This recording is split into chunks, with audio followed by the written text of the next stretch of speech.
नमस्कार. आपल्या सगळ्यांचे महाराष्ट्र सोशल न्यूज चॅनलमध्ये हार्दिक स्वागत. चला वळूया तर एका नवीन बातमीकडे. आजची बातमी. जागतिक परिचारिका दिनानिमित्त धुळे जिल्हा रुग्णालयात रक्तदान शिबिराचे आयोजन करण्यात आले. यावेळी डॉक्टर रवींद्र सोनवणे यांच्या हस्ते फ्लॉरेन्स नाइटिंगेल यांच्या प्रतिमेला माल्यार्पण करण्यात आले. शिबिरात 20 ते 30 रक्तदात्यांनी रक्तदान केले. प्रतिभा घोडके, महाराष्ट्र गव्हर्नमेंट नर्सेस असोसिएशनचे जिल्हा अध्यक्ष.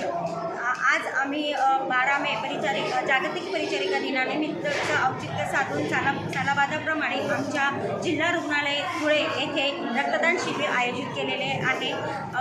त्यासाठी अनेक रक्तदात्यांनी रक्तदान केलेले आहे, कारण धुळे जिल्ह्यामध्ये रक्ताचा जो तुटवडा आहे तो भरून निघावा व थॅलेसेमियासारख्या आजारासाठी लागणाऱ्या रुग्णांना त्याचा उपयोग व्हावा व अनेक रुग्णांचे त्यामुळे प्राण वाचतील या हेतूने आम्ही रक्तदान शिबिर आज आयोजित केलेले होते.